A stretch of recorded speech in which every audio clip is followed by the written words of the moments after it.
Wow, I guess I'm excited to get started today. Good afternoon, everyone. Is this on? Doesn't sound like it's on. Can everybody hear me? No, you're not on. So that makes for a good hearing. No one can hear.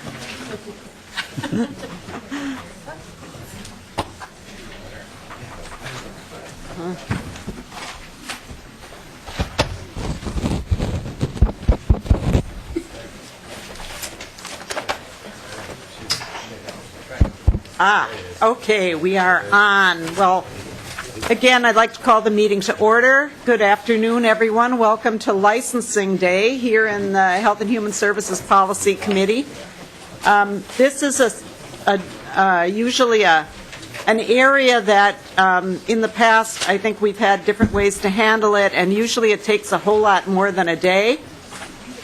And we've had to institute a little bit of a different process this year just because of our timelines and our desire to get as much work done as we can in a very short time. And I know that a lot of folks in the room have worked very hard to get a lot of these bills into shape and working with people who might be opposed to them, trying to get to agreements wherever possible. And most of the bills that we're going to hear today, I think, are in that mode. And so we really appreciate everyone's work on that. As I often tell audiences, you know, we here at the members are often not the experts on these areas. And it's very difficult for us often to have to choose between warring factions. So it is always much preferable for us if the warring factions can get together and tell us how they can make it work. Unfortunately, that's not always the case that people are able to get to that. Sometimes they need a push, big or small. But a lot of the bills we'll be hearing today, we hope, will be bills that parties can tell us, make us all happy by telling us that they've worked out their differences and they've got something for us that we can all move forward and feel comfortable with, and very little that we're going to actually have to have some real contention about. So the first bill we're going to hear is House File 2581. And Representative Hertaus, welcome to the committee. I think this is your first appearance before the Health and Human Service Policy Committee. And welcome. And I think I will move that House File 2581 be re-referred to the General Register. And that's so that it can be amended here today before being laid over. We're going to lay this over and for possible inclusion in our omnibus bill. But we have a DE1 author's amendment, and I would also move that for Representative Hertaus so that he can get the bill in the shape he'd like to have it heard. And so let's vote first on that amendment. It's in your packets, members. That is the, let's see, we've got the DE1, and then there's another. Okay, so we don't need the A1 amendment. Okay, so we've got the DE1. All in favor of the DE1, please say aye. Aye. All opposed, no. Motion prevails. Okay, so I think, Representative Hertaus, we're ready to have you present your bill. Well, thank you, Madam Chair and members. I'm Representative Jerry Hertaus. I just wanted to say that the nexus or genesis of this bill authored by myself is founded in an article that I read last summer. I have a past background in the earlier part of my career in nursing, and I continue to receive and collaborate with friends in my social sphere in the area of healthcare and subscribe to some of the magazines. In that article, I learned that in a spirit of an unsession, I thought to myself, you know, this is a rather practical solution to help consumers have additional choice and access to the possibility of receiving influenza immunization. Particularly in the elderly population, 80% of the elderly see their dentist once, if not twice a year. And it would be very convenient for them to be able to obtain influenza immunization at their dentist's office, particularly in rural parts of Minnesota where they don't have the convenience of a Cub food store, a Walgreens, or a Minute Clinic to be able to walk in and do that. Now, dentists are highly trained in administering injections and anesthetics in a very small oral cavity, and the intramuscular sites that usually receive an influenza injection certainly is something within the scope of their training and their purview. So I looked at this as just being an opportunity to include greater access for consumers, and in the event of any possible or future pandemic, it would serve to help control the spread of infectious diseases in our population. And I would add that the DE1 amendment came about because after I had drawn the bill with collaboration with the Minnesota Department of Health and with the dentists, I've also had conversations with the Minnesota Hospital Association lobbyists, all supportive of the language, and much of the language in here includes the concerns of Minnesota Department of Health and also the dentists. And I would remain for any questions. All right. Thank you, Representative Hertaus, and thanks for your work on this. And when you came to me with this initially, I just thought this just seemed like a really good idea. Kind of why don't we do this? And I appreciate that you've worked with the interested parties here because, you know, as you find out when you file a bill like this, suddenly you find out all the ins and outs that you never thought were there. And Yeah, exactly. I see Mr. Koppel here, and I'm assuming that since nobody's coming to the table, well, let me just ask, is there anybody in the audience who wants to testify for or against this bill? Okay, I'm not seeing anybody, and I know you've consulted with the Department of Health, and he's nodding, and so any questions from members? All right. This bill then is going to be laid over. House File 2581 is laid over as amended for possible inclusion in the Omnibus Policy Bill. Thank you very much. Thank you, Madam Chair and members. I said it wouldn't take long. No, very good. Good first appearance. Come back. House File 2428, Representative Halverson.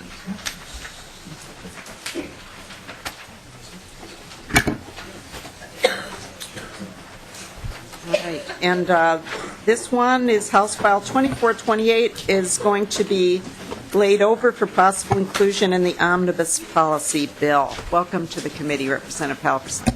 Thank you, Madam Chair and members of the committee.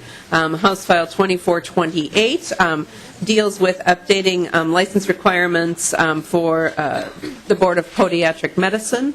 The board lead and board members have been in contact with physicians and others who are stakeholders in this. It's been probably a decade since the statute had been looked at, and so the board members took a look and decided that it needed some updating and changes based on current practice. And with that, I can introduce Margaret Schreiner, who is a board member, and can explain the bill.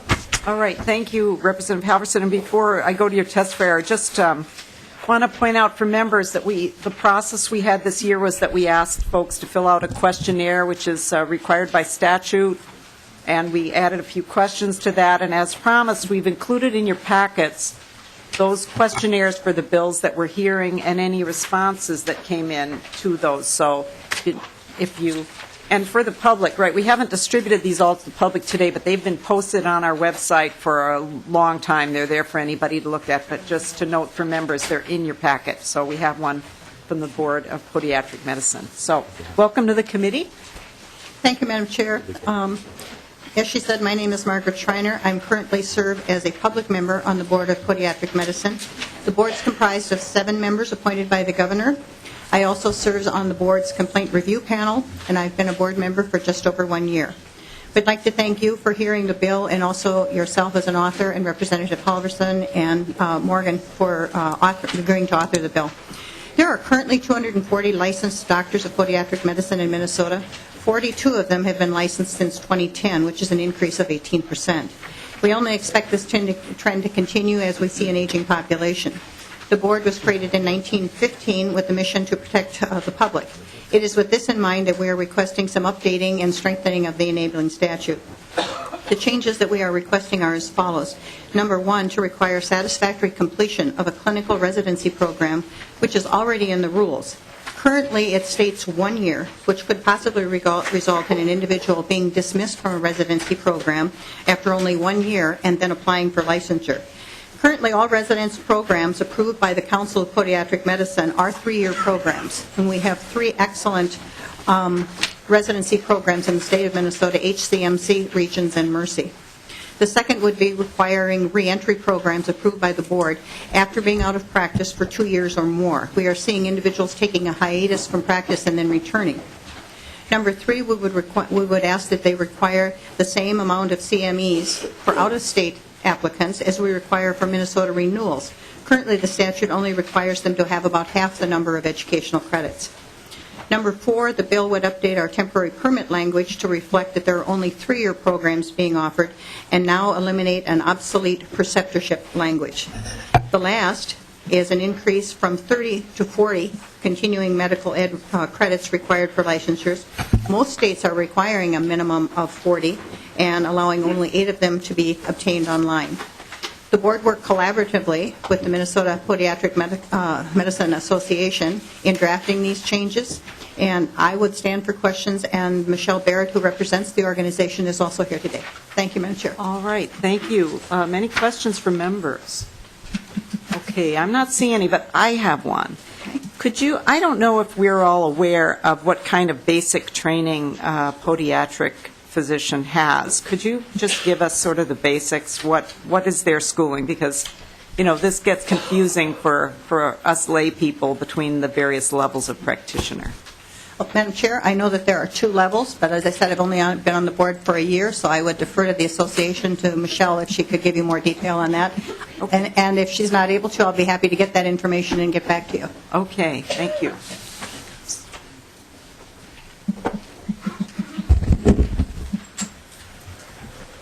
Madam Chair and members, Michelle Barrett. I'm with the Minnesota Podiatric Medical Association.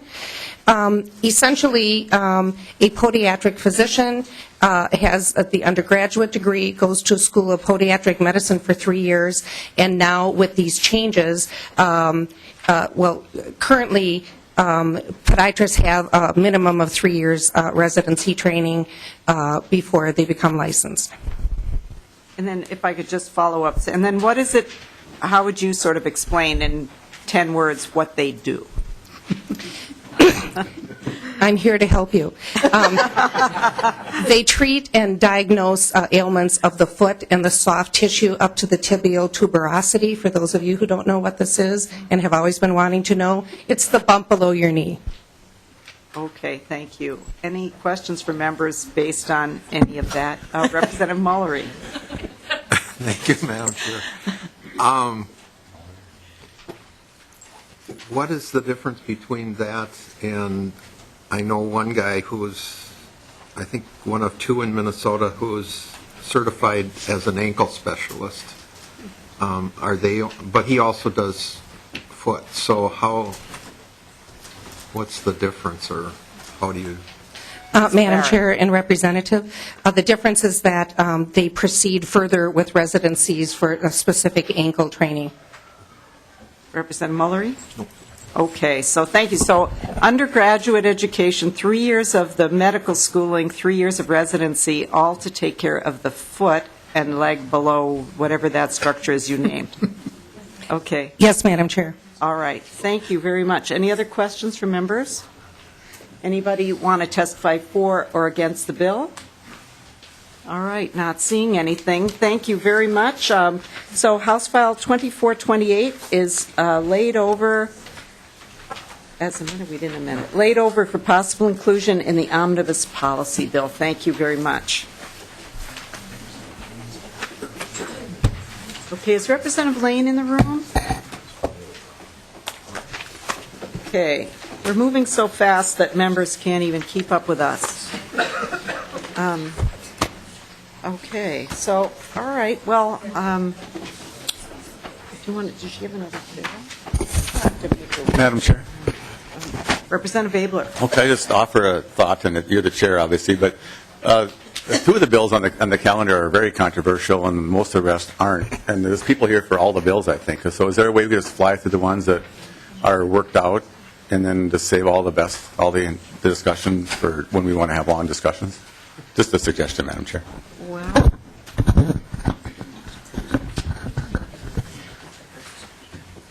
better here.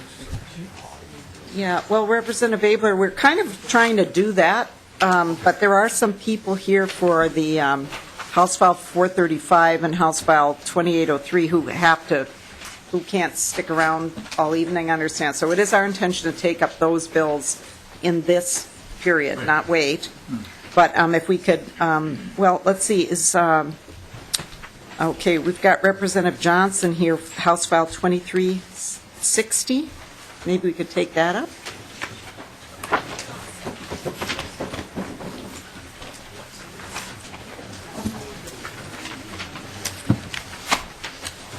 And House File 2360 also is going to be laid over for possible inclusion in the omnibus policy bill.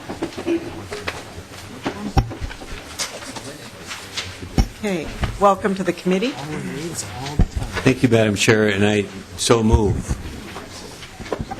House File 2360 seeks to update outdated language with respect to athletic trainers. And really what we're trying to do is make the statute in sync with current practice. I think this committee is aware that there are some more controversial issues associated with this. Those have been laid aside for the moment. And this is a rather narrow bill, and we believe that we've got support from associated groups. I'd like to introduce Lori Glover, who will speak more clearly about the bill. All right, welcome to the committee. Madam Chair and committee members, thank you. My name is Lori Glover, and I'm a member of the Governmental Affairs Committee for the Minnesota Athletic Trainers Association. Thank you for hearing House File 2360 today. House File 2360 updates several provisions of the Athletic Trainer Practice Act that have been outdated since 1993. Specifically, current law is brought up to date for program accreditation, registration exams, supervisory regulations, and disciplinary protocols. Both the Athletic Trainer Advisory Council and the Minnesota Board of Medical Practice have vetted and signed off on these changes. The MATA continues to work with other stakeholder organizations on the more difficult issues we believe should be addressed in our Practice Act. However, the proposed language before you in House File 2360 has been deemed non-controversial by our fellow stakeholders. I'm happy to stand for questions. Thank you for your time. All right, thank you. And any questions from members? Representative Albright. Thank you, Madam Chair. We heard this issue before this committee last session, and I don't want to use a medical term, pick the scab, but good, we're all in a good mood today. Awesome, we're going to get along just fine. I'm just wanting to find out if there is, if this language resolves those disputes and we have the so-called peace in the valley, or what was the issue last and how is it resolved in this legislation? Okay, Ms. Glover. Madam Chair, Representative, last year the language that was brought forward was in an omnibus bill, and it was the similar language. The peace in the valley on that language was there last year, but not clearly understood. We've since gathered and made sure that everybody understands the technical updates that we want to make, and everybody is consistently supportive. All right, thank you very much. We've got one other testifier, Kathleen Picard. Yeah. Welcome to the committee. Thank you. Madam Chair, members of the committee, I'm Kathleen Picard. I'm a physical therapist representing the Minnesota chapter of the Physical Therapy Association, and I'm here to voice our strong support for this bill. As many of you do know and remember from years of dialogue between our two groups, there have been some contentious issues and there are some issues left behind, but we are here to make clear that the bill before you today is non-controversial from our perspective and we fully support it. We do have serious concerns that have been left behind, and we are committed on both sides to continue dialogue with those issues. But again, today's bill is not controversial from our perspective. All right. Thank you. Thank you very much. Any questions from members? Okay, anybody else in the audience who wants to testify for or against the bill? All right, seeing none, so... Madam Chair, I just want to real quickly... Oh, Representative Johnson, sorry. I just want to real quickly thank the physical therapists and the occupational therapists for both being involved in the dialogue. We have a serious discussion going. I feel progress is being made, and it's deeply appreciated. And this, this is a group, athletic trainers merit this progress, and it's happening. We're pleased with that. So thank you. All right, thank you very much, Representative Johnson. So House File 2360 is laid over for possible inclusion in the omnibus policy bill. Okay, Representative Laine is here, House File 1999. House File 1999 is also going to be laid over for possible inclusion in the omnibus policy bill. Welcome to the committee. Thank you, and thank you for waiting for me. This is a very simple bill. I have a couple testifiers. It'll just take a couple minutes each. It adds another organization to the doula registry. Okay, welcome to the committee. Madam Chair, my name is Susan Laine, and I'm with the Minnesota Better Birth Coalition, here to just, again, add another organization that will be eligible to certify doulas who will be on our state registry. And really, this is an organization that I think we can be very pleased about. My partner, Akmiri, here can tell you more about it. But it is the only organization that will be on the registry that has any kind of a state certification, and it is certified by the Florida Department of Education. It's a really good model, and we would hope that more organizations will follow this as we work through this. Okay, thank you. Welcome to the committee. Hi. Good afternoon, Madam Chair, representatives. This organization, I've gone through the... We need you to give us your name. Oh, I'm sorry. Akmiri Sakara. Thank you. This organization, I've gone through the training, and it's very extensive. It's a 5-day training, and really gives people who want to be doulas or birth attendants an opportunity to really explore how they want to be a doula and be able to provide service to clients, women in the community, and be able to serve them the way that they should be served. All right, thank you very much. Are there questions from members for any of the folks at the table? All right, not seeing anybody. Anybody in the room want to testify for or against the bill? Not seeing anybody. So Representative Laine, any final word for us? No, it's a good bill. Vote for it. It's a good bill, but we're not going to vote for it right now. We're going to lay it over for possible inclusion in the omnibus policy bill. Thank you. Thank you. Okay, having gotten some of the quicker bills out of the way, we're going to turn to House File 435, Representative Schoen, and Representative Benson is going to take the gavel, and then we'll do. So the procedure here, members, is I think we have 15 minutes or so. Okay, so we're going to sort of be. We can only move one bill at a time here, but what we're going to do is not move them right away, and we're just going to discuss one and then the other, because they both deal with the same topic. So it's going to be about 15 minutes aside, and Representative Benson's going to take the gavel and manage all of that. So we can get started.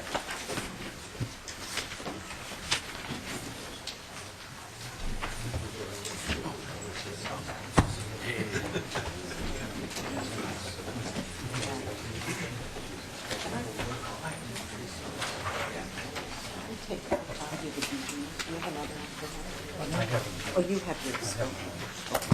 So you don't need any of this.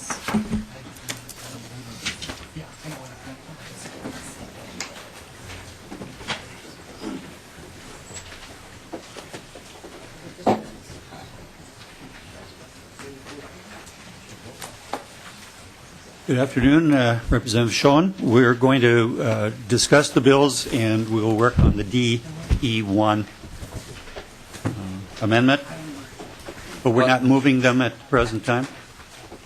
That's correct? Well, I guess we'd have to ask to the official chair, so I did have an amendment to the bill. So how are we handling this?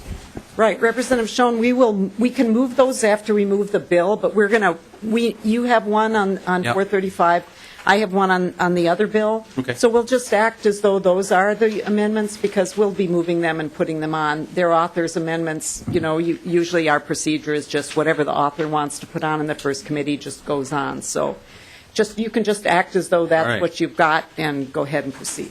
All right. Thank you, Mr. Chair and members. I'm proud to present you House File 435. When I was asked to consider authoring this legislation, I did my homework and found that the advanced practice nurses are a safe and well-respected provider in Minnesota with a long track record of over 30 years of practicing in Minnesota. What I learned was that they do not have a history of practicing in a way that is reckless or needs special oversight. I learned that the well-respected and neutral entity, the Institute of Medicine, has looked at the advanced practice nursing practice and found them to be a safe, neutralized, and over-regulated. The Institute of Medicine unearthed no scientific evidence to indicate this group of highly skilled nurses cannot safely practice to their full scope without additional oversight by a physician or anyone else. In fact, they found the contrary. Other states allow APRNs to practice to their full scope without any physician oversight, supervision, collaboration agreements, or prescribing agreements, or any other tool aimed at requiring the nurse to seek permission from a physician to practice. These states include Iowa and North Dakota, with laws already on the books that do what I am proposing, have not taken any action to rescind their APRN laws, and are satisfied with autonomous nursing practice. You may have heard from some physicians that these nurses are trying to practice medicine without a medical degree. I would not author a bill allowing that to happen. These nurses are educated to practice advanced practice nursing, and that is what they want to do, without having to ask for permission from a physician under the guise of being a team player.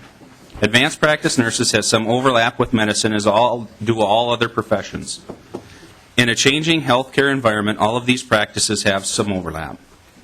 I am seeking to remove the practice barriers under current law so these nurses can do the jobs as they are legitimately educated to do so. You may ask, what are these barriers?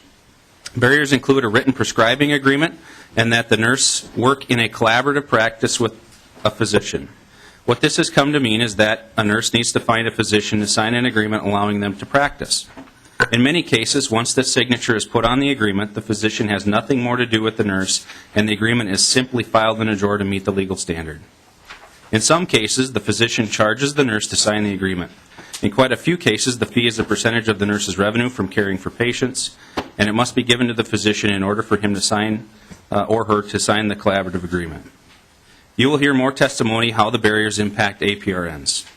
Finally, the Federal Trade Commission staff has consistently urged state legislators to avoid imposing restrictions on APRN scope of practice unless those restrictions are necessary to address well-founded patient safety concerns. In your handout is one-pager that lists the reports and studies that have the APRNs deliver safe, quality, and cost-effective health care. With that, Mr. Chair, we certainly have several folks that wish to discuss the bill, to testify to the bill, and I'd like to give them the opportunity to do so. Very good. I see Maria Rude is one. And welcome, Representative Rude. Representative Rude lives just a little south of me, and we, a few years ago, we shared an L.A. and almost room next door. So welcome to the committee, and if you'll state your name and who you represent for the record, and please proceed. Yes, thank you. Good afternoon, Mr. Chair and committee members. My name is Maria Rude, and I am the Clinical Director of Medical and Dental Services at the Neighborhood Involvement Program Community Clinic, which provides medical, dental, and mental health care to the uninsured and the underinsured. I am also a women's health care nurse practitioner, and I see patients in that capacity, and I am a member of the APRN Coalition. I would like to thank the committee for their hard work that they have done to make Minnesota a leader in providing quality health care for Minnesotans. I appreciate that Mr. Chair and the committee is taking the time to focus on the very important issue of advanced practice registered nurses. I'm here to testify in support of House File 435, which I think takes us in the right direction in regards to increasing access to care, reducing health care costs, and improving the health of populations, the triple aim. I am also here to share concerns of House File 2803. I will be speaking to both bills, so I hope you don't find that too confusing. First, I would like to briefly review the education and healthcare provider role of the APRN. Advanced Practice Registered Nurses, or APRNs, are registered nurses educated at master's or postmaster's level and in a specific role and patient population. APRNs receive an education that includes clinical rotations and are prepared to assess, order tests, diagnose, prescribe medications, and manage patient problems. APRNs perform one of 4 roles: nurse practitioners, nurse midwives, clinical nurse specialists, and nurse anesthetists, and they are certified by their national certifying organization. In Minnesota, APRNs have diagnosed and treated patients within their specialty focus for many years. Writing prescriptions and medications, including Schedule II drugs, has also been a part of the day-to-day role of the APRN. A growing body of evidence consistently shows that APRNs provide high-quality care that is cost-effective and comparable to the care provided by a physician. APRNs achieve high levels of patient satisfaction and provide more disease prevention counseling, health education, and health promotion activities than physicians. Minnesota law currently requires collaborative management, where an APRN must work with one or more physicians to identify the scope of collaboration mutually agreed upon as necessary for managing the care of a group of patients. The collaborative agreement with physicians is most often written. This can be a significant barrier. Representative Schoen's bill, House File 435, would increase Minnesota citizens' access to health care and choice of health care provider by removing the barrier of the collaborative agreement. Under our current law, if an APRN's collaborating physician dies, retires, or decides they no longer want the arrangement, the APRN's ability to practice and earn a living stops at that moment. This barrier prevents access to care. Certainly, APRNs collaborate, consult with, and refer patients to other healthcare professionals. Removing the collaborative agreement would simply end restraint of trade practices that allow doctors to determine the fate of whether or not APRNs can provide care to Minnesotans and earn a living. We have concerns with House File 2803 because it redefines collaboration. It expands the requirements of this collaboration by increasing both the amount and extent that a physician would be required to be involved in the care of each and every patient. This would be a barrier to effective and efficient healthcare delivery by an APRN and would serve to limit access to care, especially primary care, to many clients both in Twin Cities and in Greater Minnesota. By increasing the requirements involved in collaboration, House File 2803 is putting up more barriers to access to care instead of removing them as recommended by the Institute of Medicine, or IOM. The IOM's recent report on the future of nursing included a systematic review of all the evidence to date and recommended that scope of practice barriers such as the collaborative agreement be removed. The proposed changes in House File 2803 are an onerous mandate that are not based in research and would only add unsubstantiated costs to patient care without improving quality. Another barrier to care is the written prescribing agreement. Representative Schoen's bill, House File 435, removes the written prescribing agreement. Currently, all certified APRNs may prescribe drugs and therapeutic devices within the authorized scope of practice. The Schoen bill no longer requires a written prescribing agreement because the evidence shows that they are not necessary. Documents in your packet provide you with that research. In states where APRNs have full authority to prescribe and practice, there have been no increase in claims of malpractice or adverse events. To date, none of these states has sought to repeal or has repealed full practice authority for APRNs. Excuse me. House File 2803 significantly alters prescribing requirements with an increased supervision for newer APRNs and Schedule II restrictions, which will again serve as barriers to consumers in accessing timely health care. I referred to Schedule II drugs before, and so briefly, some drugs have an addictive quality, and so they are ranked 1 to 5. A Schedule II drug, an example of that, and let me just say that nurses and physicians who want to prescribe scheduled drugs need a DEA license. So it's another license they apply for so they can prescribe that. An example of a Schedule II drug is Adderall, which is commonly used to treat attention deficit hyperactivity disorder, or ADHD. So that may be a prescription that a pediatric nurse practitioner or a clinical nurse specialist may commonly prescribe for their patients. House File 2803 requires a written agreement with the physician that would increase the supervisory work of the physician and potentially limit the hiring of APRNs due to the proposed costly and cumbersome supervisory agreements. The collaborative management and the written prescribing agreements are real barriers and have been recognized by the Federal Trade Commission as barriers to access care. The FTC released a report this month titled Policy Perspectives, Competition and the Regulation of Advanced Practice Nurses. The FTC's role, based on its institutional mission and expertise, is to highlight why, as part of the regulatory review process, policymakers should consider the impact of regulations on competition and consumer protection. Regulation that affects APRN's scope of practice may have a direct impact on healthcare prices, quality, and innovation, often without countervailing benefits. The report notes that even well-intentioned laws and regulations may impose unnecessary, unintended, and overbroad restrictions on competition, thereby depriving healthcare consumers of the benefits of vigorous competition.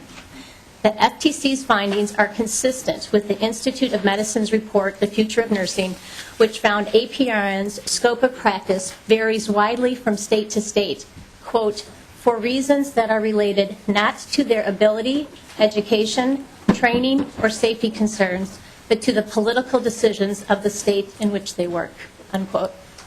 The FTC report suggests that policymakers consider weighing competition considerations when evaluating the potential costs and benefits of particular scope of practice rules.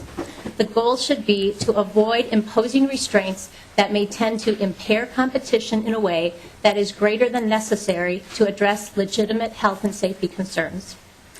Mr. Chair and members of the committees, APRNs have a well-documented history of providing high-quality, cost-effective care to a variety of patients in a variety of settings. APRNs do and will continue to collaborate with physicians and other allied healthcare professionals. Removing barriers such as a collaborative agreement, as Representative Schoen's bill would do, will not change that collaboration and teamwork. Nothing in House File 435 restricts the ability of APRNs to practice within team-based models of care. Rather, it will remove a barrier and ensure that those in need have access to care. It will ensure that physicians who receive a higher education that is specialized and expensive will be available to care for the people who require those specialized services. There is great need among the people of Minnesota to access healthcare services. Please do not stand in their way. Mr. Chair and members, there are other provisions in House File 2803 that are concerning. I have tried to keep my comments brief and trust that other testifiers will be speaking to the additional concerns. Thank you again for the good work that you have done on behalf of Minnesotans. I urge you to oppose House File 2803 and support House File 435. Thank you. Thank you, Representative Rood. Now, because we're hearing two bills, one which has not been presented yet, we'll be expecting that there will be questions to you about both of them, so I hope that you will stay. Yes. So that we can call you back when we get the other bill. Thank you for your testimony at this point. Thank you, Mr. Chair and Committee. Mr. Jacob Ricks, if you will step forward and introduce yourself and identify with what organization you are associated, please. Thank you, Mr. Chair and members of the committee. My name is Jacob Ricks, and I am a nurse anesthetist. I work at Mayo Clinic Health System in Lake City. We are a critical access 18-bed hospital, and as such, we are reimbursed by Medicare for providing expert anesthesia care. I am a nurse anesthetist, a CRNA. Accessible anesthesia care to our patients in our rural community. I stress accessible because without us, our patients would have to travel much farther distances to receive that care. Our department is staffed solely by CRNAs, and we provide excellent anesthesia care. Our hospital does not employ a physician anesthesiologist. The map that is provided to you as a handout shows that CRNA teams are common in rural areas throughout Minnesota. In fact, in an op-ed in yesterday's Star Tribune, it noted that 48 of Minnesota's 87 counties are served entirely by CRNAs. And actually, 13 of this committee's 19 members represent counties with facilities that remain open and accessible to their constituents because they are fortunate to have CRNA anesthesia services. Since 2002, CRNAs have had the ability to practice and bill for anesthesia without the supervision of a physician. This policy option was adopted by Medicare because it recognized the needs to maintain viable hospitals and critical access services for rural patients. However, current Minnesota law places an additional and I think unnecessary burden on hospitals like mine. I'm speaking of restrictions on the ability of rural CRNAs to obtain and use prescriptive authority in the service of our patients. As it stands, the current collaborative agreements make no sense and impose additional regulation. Let me give you an example. I am one of 2 CRNAs who make up my hospital's anesthesia department. In addition to providing anesthesia during surgery, we provide other important services throughout the hospital. We respond to emergency room calls to intubate patients, we assist with difficult IV starts, and we provide obstetrical anesthesia services during deliveries. My partner CRNA and I are on call 24 hours a day, 7 days a week. Our professional education, skills, and experience make us far more knowledgeable about anesthetic medications than many physicians with whom we may have a collaborative agreement. In my case, I have an agreement with a local family practice physician who has no specialty training in anesthesia. I'm grateful for our agreement, but I imagine such agreements make physicians uncomfortable because they haven't trained in anesthesia. Not only is this a disincentive, it's unnecessary. Allowing myself and other APRNs full prescriptive authority is not a radical change. It would simply acknowledge what, for all practical purposes, is already the current practice in Minnesota's healthcare system. By removing the burdensome and redundant collaborative agreement requirement, the legislature would increase the long-term efficiency and effectiveness of the state's healthcare providers. House File 435 would remove the requirement and give Minnesota the tools necessary for an effective 21st century rural healthcare system.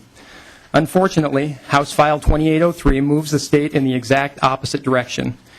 It imposes new, far more restrictive barriers on my ability to care for patients. One of the most burdensome and senseless barriers is the requirement that APRNs practice in an integrated clinical setting for at least 3 years prior to obtaining prescriptive authority. What rationale is so urgent that we change decades of common practice in Minnesota? Have there been any issues in the 18 other states, including 2 of Minnesota's neighbors, that allow APRNs a wider scope of practice? I can guarantee this regressive requirement will prompt newly graduated CRNAs to look in other states for employment, CRNAs who may have typically come to serve in Minnesota's rural communities. The cumulative effect of such a requirement would slowly starve Minnesota's rural communities of a critical part of their healthcare system. I urge the committee to reject House File 2803, which would essentially move our healthcare system back 50 years. Please support House File 435, which acknowledges how critically important APRNs are to Minnesota's healthcare system.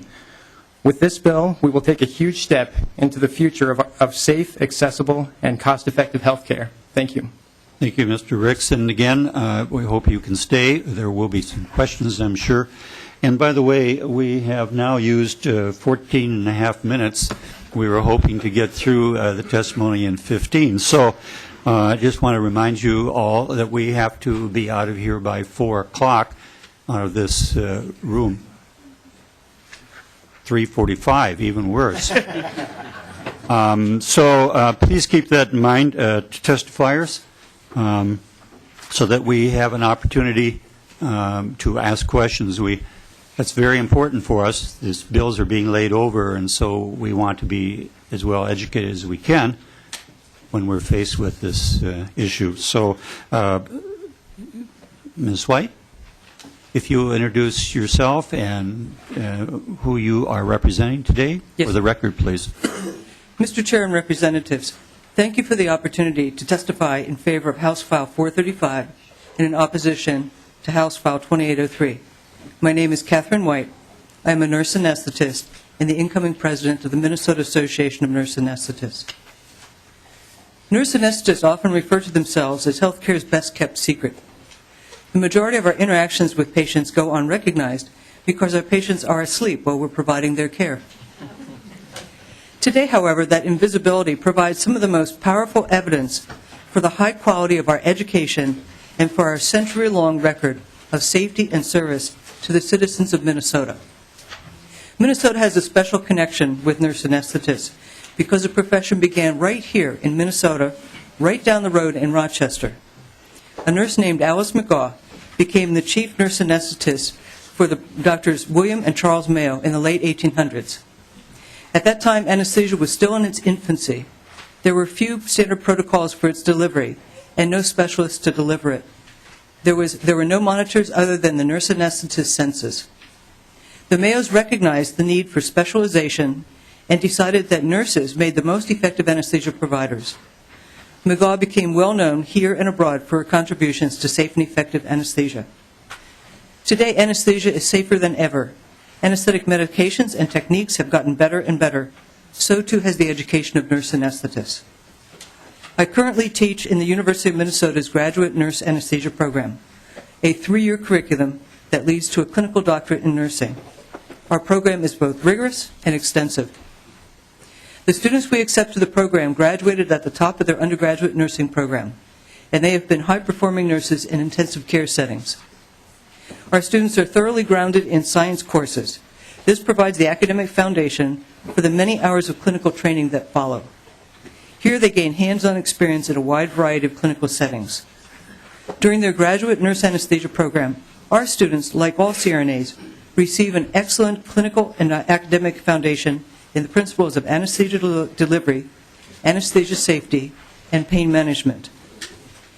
At the end of several thousand hours of mentored clinical experiences, CRNAs are well prepared and qualified to administer all types of anesthetic techniques, including epidural catheters placed through a large TUI needle that you may have seen.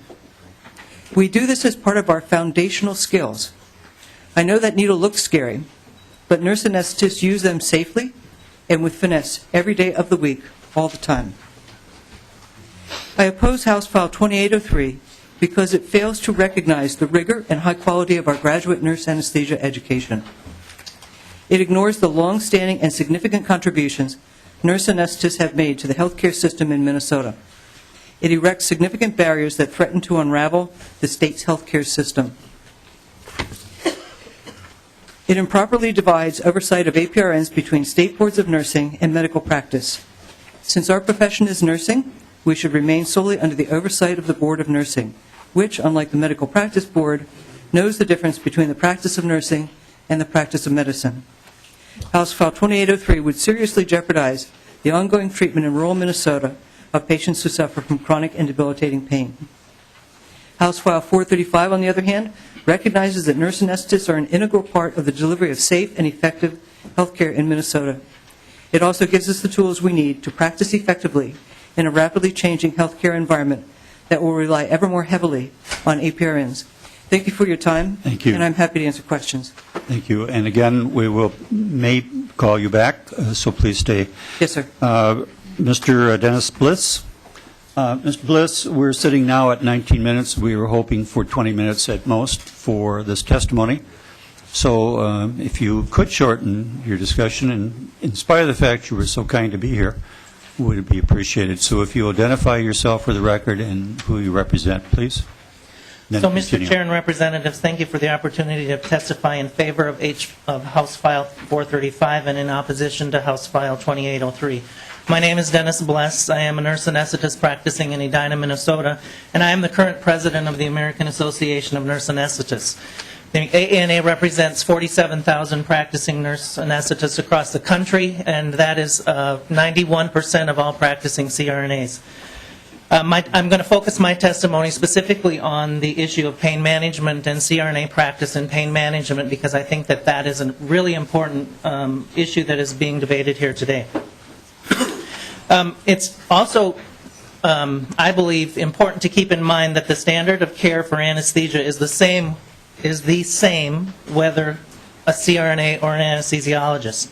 It is also well established through case law that CRNAs providing anesthesia services are practicing nursing, not medicine. The recent IOM report, Relieving Pain in America, made recommendations to remove barriers to access for pain management services in underserved populations and recommended that the public and private funders of health care should collaborate and strategize on appropriate ways to eliminate barriers, not increase them. The fact of the matter is that in rural Minnesota, CRNAs are the only pain care provider in many instances. And so what has the AANA, as the professional association and the profession of nursing, done to ensure that CRNAs practicing pain management are competent and educated in the ways that to provide high-quality care? The AANA, as a professional association, has developed and adopted standards for the practice of pain management for CRNAs. The Council on Accreditation of Nurse Anesthesia Educational Programs, as the sole accrediting body for nurse anesthesia programs, has recently undergone revision of the educational standards, including pain management for nurse anesthesia programs. The Council has also established standards for specialty fellowships. The National Board on Certification and Recertification for Nurse Anesthetists, which is our only certifying and recertifying body, has recently undergone a process to develop certification in pain management. And as part of that certification, there will be an examination that will be required for CRNAs to practice pain management. And that is on track to be implemented next year, 2015. The American Association of Nurse Anesthetists has also developed courses in advanced pain management techniques and procedures for our members. Hamline University, right here in St. Paul, has a program that's a year and a half long to prepare nurse anesthetists in pain management practice, and that program is currently in the stages of moving to the postgraduate pain management fellowship and is applying currently to the COA for that fellowship status. And there are both didactic and clinical components. Mr. Bliss, we will probably find some time for you to finish the last of your comments. That was it. Very good. All right. And again, my final point is CRNAs have been practicing anesthesia for 150 years. Right. We were the original provider recruited into the profession. Thank you. Thank you, Mr. Bliss. Representative Liebling, if you will come forward, and we'll be discussing your DE1 amendment. Mr. Chair, I just have a point of clarification. Representative Albright. Given the fact that we need to move to leave this room at 3:45, is it the intention to take all testimony and then come back afterwards for questions in light of the timing issue? Would that be appropriate? I believe that's, Representative Liebling, you agree with that, too? Well, yeah, Mr. Chair, I think if we need more time this evening, we certainly can. I know that many of the testifiers probably can't come back, but I think some probably can, so we could certainly have more discussion. I'm just trying to be respectful of, the questions because of the issues at hand and just try to be fair and honest to both sides. Right. Yes, this is a very important issue, and we want to make sure we have a clear understanding, that's for sure. Right. Representative Liebling. Well, thank you, Mr. Chair and members, and thanks to everybody who's here today for this very important issue. And I am going to be working off my DE1 amendment, and I just want to note that, and I know this came very late, so I know the people who testified probably hadn't had a chance to read it, including, I know, former Representative Rood. I know a lot of her comments were to the original bill, not to the DE1 amendment. But it's because of the brief time, I just want to make some comments. I'm not going to step through it point by point, but I will mention some areas that were talked about that are no longer in the DE1. First of all, I want to say that I have a great deal of respect for APRNs. I have long experience with them. I worked at Hennepin County General Hospital before it was Hennepin County Medical Center in the pediatric outpatient department, and there were APRNs training there when it was brand new. I don't want to tell you when that was because it dates me, but they were wonderful. And since then, I have 3 children, all of whom were delivered by nurse midwives. So I have a great deal of respect for this profession, and I believe the work they do is very important and valuable, not to mention my good friend, former Representative Rood. So the bill that I have brought is not intended in any way to stop any current practices. Over 40 years, under current law, nurses have been taking on more and more tasks that were once considered part of medicine, and in fact still are, but they've done this in the context of collaboration. Many of them are very, very good at many of these tasks. And I have heard, and I do understand, that the issue about this written collaboration agreement is a very difficult one. And I do think that that is a problem in current law, given the way that the practice has moved and just the way things have gone on. Having that requirement of a written agreement, I agree that that is a problem, and it's a problem that I want to solve and have intended to solve with this bill.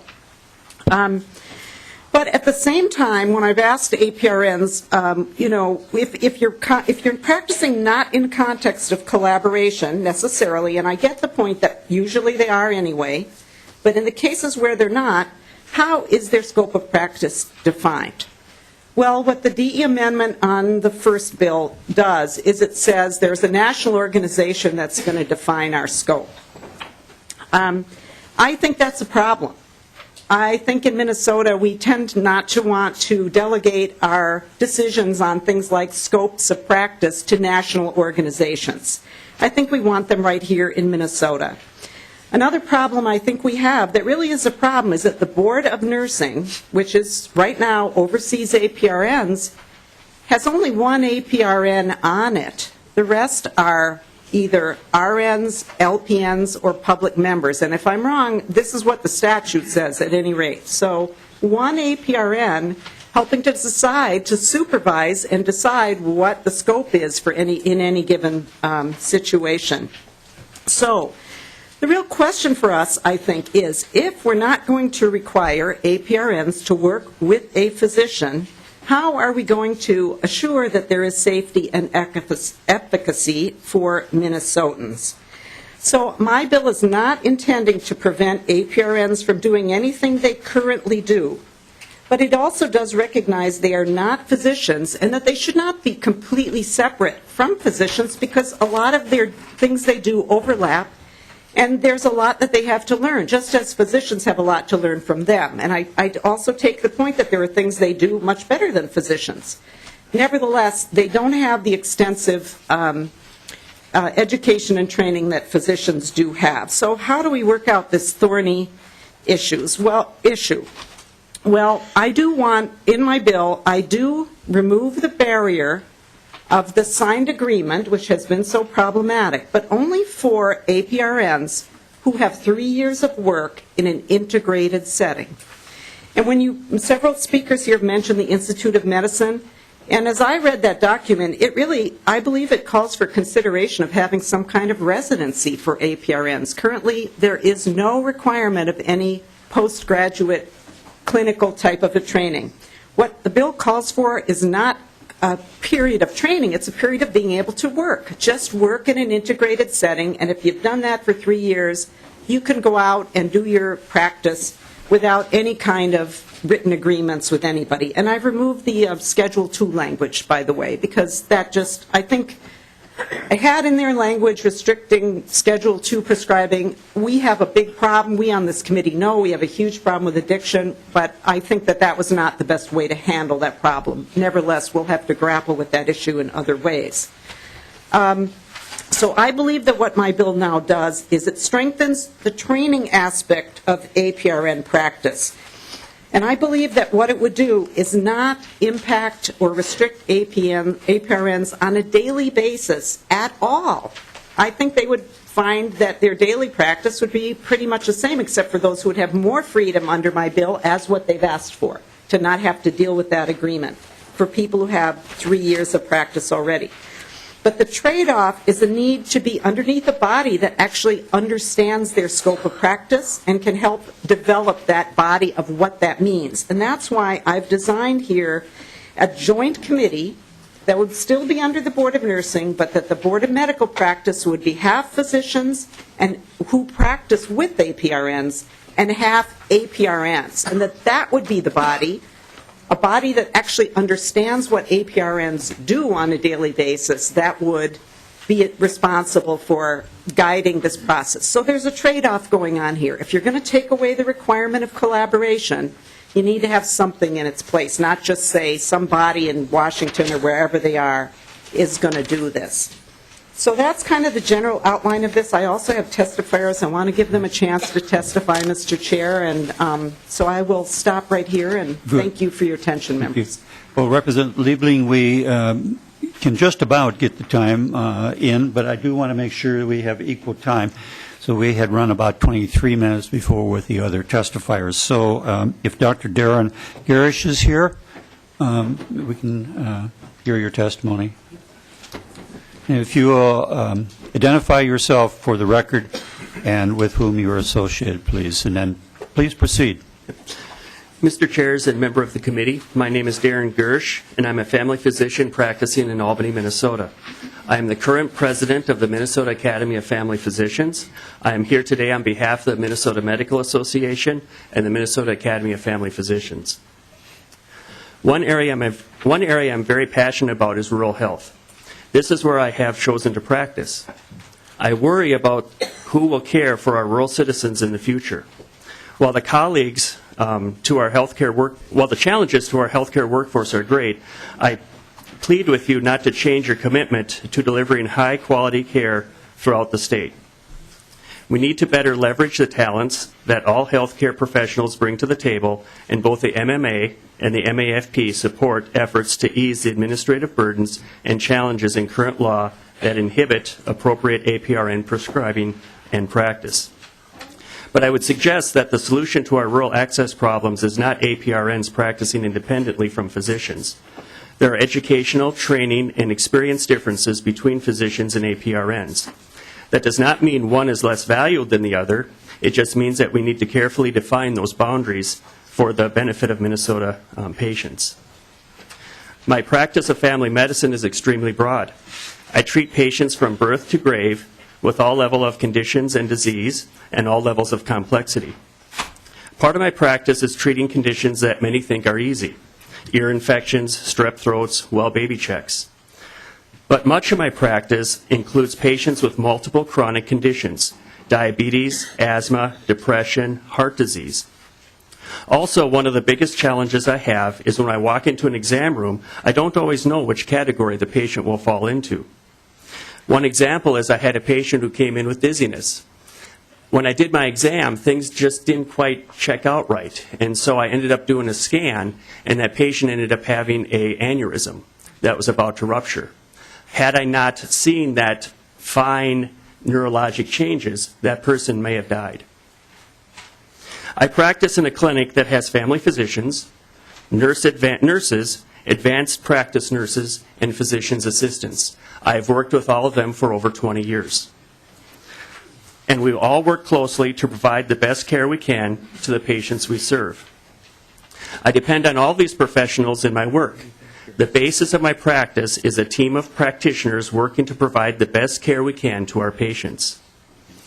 An argument made in support of independent practice of APRNs is that it will help with the cost of health care. The trouble is that data on that is not conclusive. While the data does show that team-based care saves money.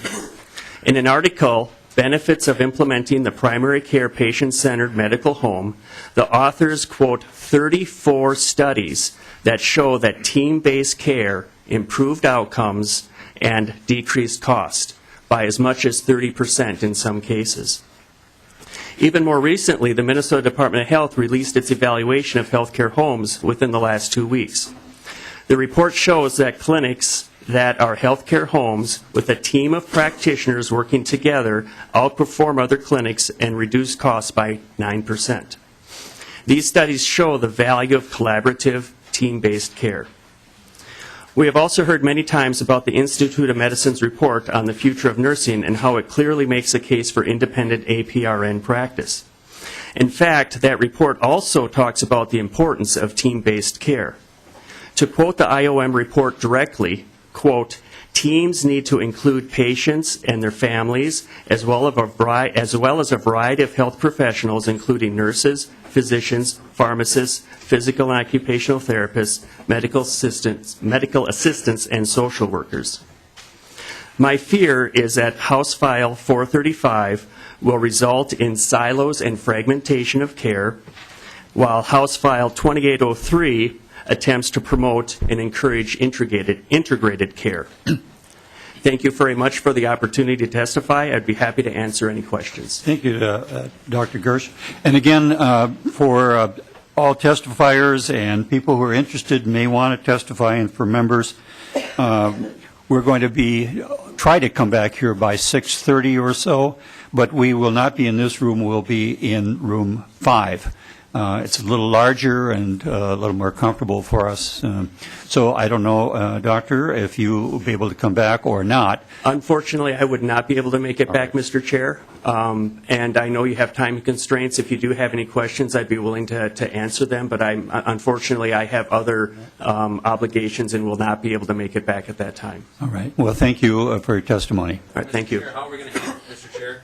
Yes. How are we going to handle this? Can we get a written response, or because I have one significant question related to a statement he made during his testimony.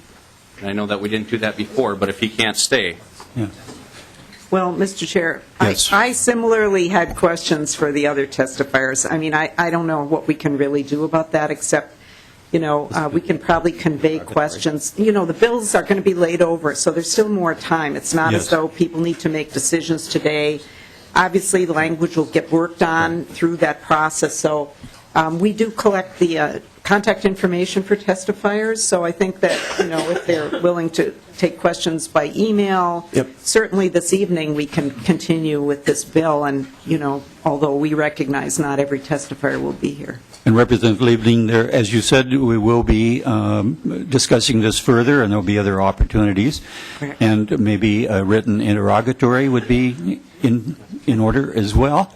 So that would be a possibility. But thank you, Doctor. If questions were emailed or mailed to me, I'd be more than happy to respond to them. Very We good. could Let's make sure circulate we get that communication link. Okay. All right. Thank you, Mr. Chair. Thank you, Doctor. Dr. Katie Arndt, Mr. Chair. if you will introduce yourself for the record, please, and indicate with whom you are representing. Mr. Chair. Yes. Excuse me, Mr. Chair, Madam Chair. I'm Representative concerned, I am concerned about the process. I'm confused because I don't see where we're going to have the public in attendance to, if we're going to do this all by email and everything else, we don't do things business like that here. That's why we are here, to have this public testimony so that our questions can get answered. So I just wanted to ask about that process. It's seemingly a bit very different. Yeah. Yes, Representative Fritz, I understand that. There will be additional testifiers, and many of them will be back, I believe, so that we can air this subject. Thank you, Mr. Chairman. But the testifier that was just testifying, one of the members did have a question. I think that he should be able to ask that question while he's here. I know. Well, Mr. Chair. Representative Liebling. Thank you, Mr. Chair. And, Representative Fritz, we didn't have questions of the other side either, and it's just really, I think we need to let people get their testimony in that are here, and we can continue with questions as far into the evening as you want to go. And I'm sure a lot of the people here are very interested and will be here. So, let's just see, rather than, worrying about what might happen, could happen, let's see how far we get. And if people still have questions at the end of the evening that they feel weren't answered, then we can decide on a process. And I appreciate your comment about the public, and I will take that as well. But maybe we should just move on and use the time we have here instead of spending it all on the process so that we can actually get the testimony in. Mr. Chair. Welcome, Dr. Arndt. Mr. Chair. Yes. Over here. Mr. Chair. Oh, Representative Schoen, I'm sorry. I just wanted to have some assurance that someone from the Minnesota Medical Association was going to be in attendance, since that's who he said he was representing. Thank you. Okay, I see someone nodding their head over there, so apparently so. Dr. Arndt. Yes, hello. Mr. Chair and members, my name is Katie Arndt. I've lived in Minnesota since 1998. I'm an obstetric anesthesiologist practicing at the Mayo Clinic in Rochester for the past 5 years. For the record, my comments today are not on behalf of the Mayo Clinic, but on behalf of myself and the Minnesota Society of Anesthesiologists. So I grew up in a small town in rural northern Michigan. I loved caring for animals and other people, and I always wanted to be a doctor. My father's an architect. He didn't make much money. And my mother's a social worker who provided counseling to women and children through a women's resource center and safe home in our small town. After 4 years of undergraduate school on a full-ride merit-based scholarship, I attended Mayo Medical School, then completed a 1-year internship, followed by a 3-year residency in anesthesiology at the Mayo Clinic. This was capped off by 2 years of fellowship, including one at the Brigham and Women's Hospital, Harvard Medical School, focusing on obstetric anesthesiology. I was married during my first year of residency, had our first child during my second year of residency, and our second child during my third year of residency. By the way, I've had another one since then. 80-hour work weeks, the stress of constant exams, and raising a young family left me exhausted. But in that true Minnesota way, I worked very, very hard. In that true Minnesota way, my children have been raised as much by me as by my husband, their grandparents, their church, their school, and our friends. I am so grateful to my family and my Minnesota community for investing so much into my 14 years of education and training. In spite of all the work, I loved anesthesia. I loved and still love empathically caring for people when they are at their most vulnerable, breathing for them when they cannot breathe for themselves, and getting them through some of the most stressful days of their lives. What a privilege. My mother had a significant influence on my career path, in large part as a result of her work with women and children in trouble in our small town growing up. I chose to subspecialize in obstetric anesthesiology, knowing that every single time I saw an expectant mother, I would have the years of training to be her critical lifeline, no matter what emergency may arise. Not just to her, but to her baby as well. The field of obstetric anesthesiology focuses on maternal safety, neonatal safety, and maternal comfort as women choose during childbirth. There is nothing more fulfilling to me than keeping mothers and babies safe during potentially catastrophic births, trauma, bleeding, uterine rupture. Women and babies still can, and unfortunately sometimes still do, die in childbirth. I am the physician that is trained in creating safe surgical conditions for my obstetrician colleagues to perform a cesarean delivery. I am the physician that provides resuscitation to mothers and their babies to keep them alive. Although I and my family have sacrificed much for me to obtain the 14 years of education and training, it is my belief that Minnesota mothers and Minnesota newborns deserve nothing less than such training. I would like to step away from my story for a moment. I think that it's important for me to stress that although one of the common elements of my practice is in obstetric anesthesiology is the patient of labor epidurals, this practice is dramatically different than precise injections in or around the spine to treat chronic pain. Even with my medical school training, my internship, my residency, my fellowships, one of which was even in regional anesthesia, providing acute pain injections, even with my 5 years of practice as a board-certified anesthesiologist, I am not qualified to provide interventional chronic pain treatment. Chronic pain can be from bad things, undiagnosed cancers, autoimmune diseases, chronic deadly infections. All such potentially deadly and treatable things should be ruled out prior to any injections.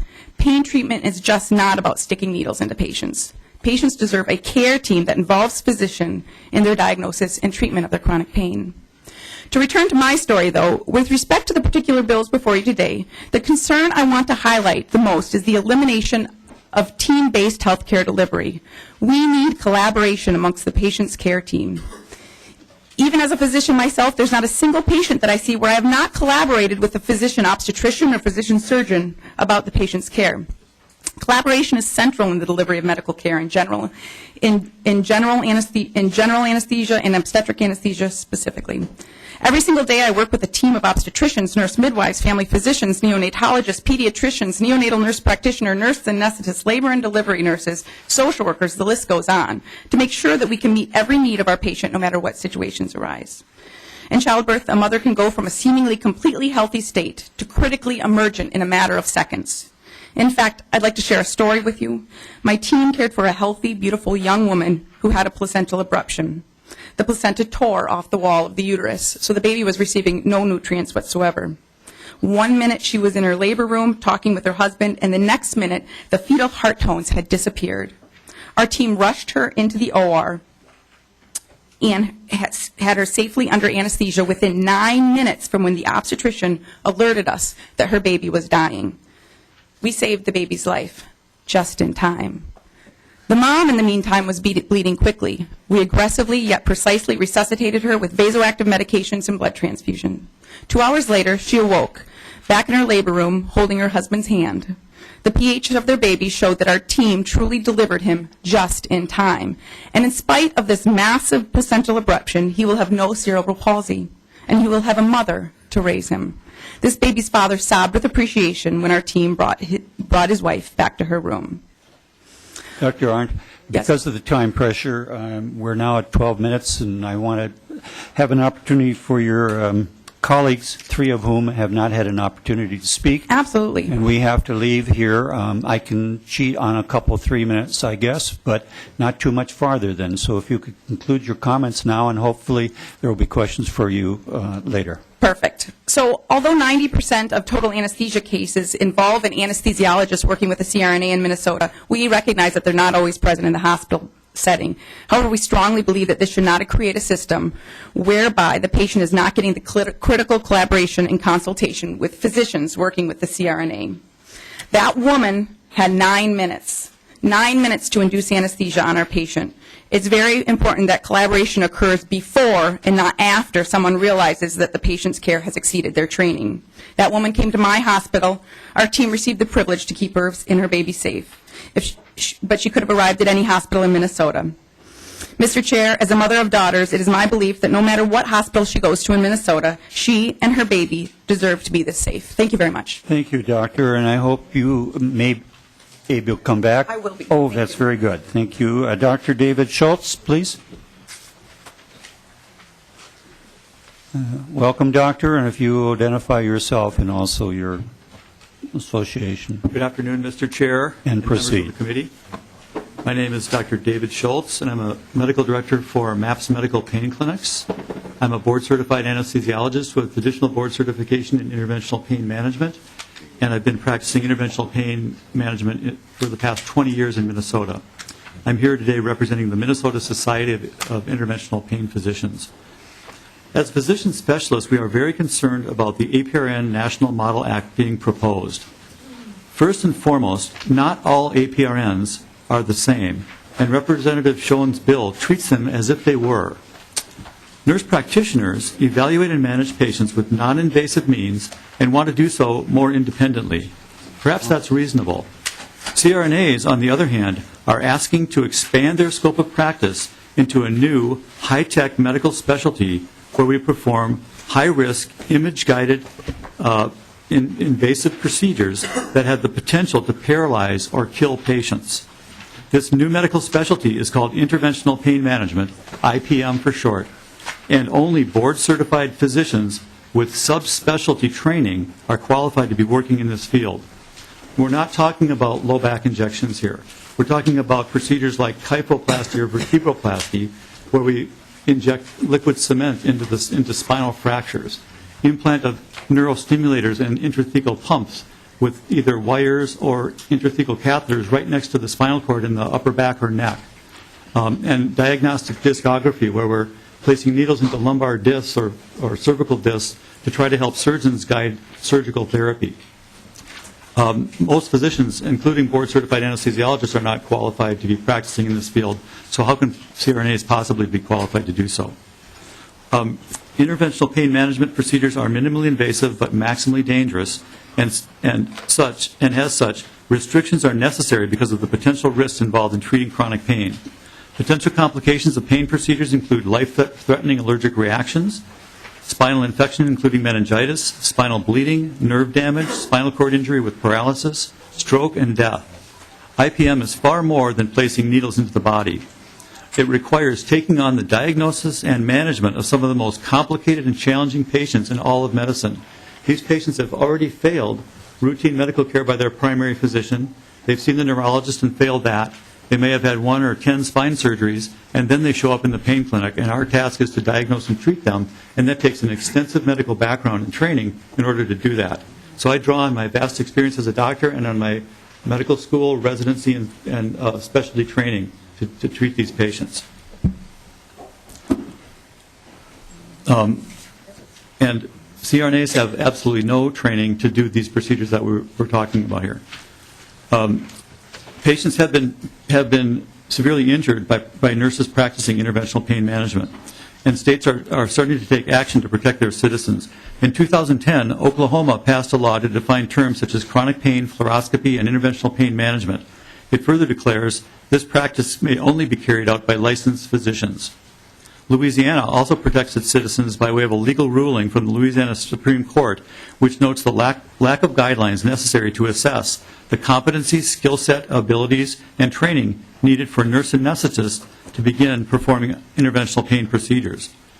During the hearing, the president-elect of the American Association of Nurse Anesthetists acknowledged that there are no guidelines for assessing the competency, skill set, abilities, or training needed for anesthesia nurses to begin performing interventional pain management procedures. Rather, she opined that an anesthesia nurse should be allowed to perform these procedures once the anesthesia nurse has had the, in quotation marks, necessary education training and feels like they have the necessary skills. Very different than a doctor performing these who is board certified in the specialty.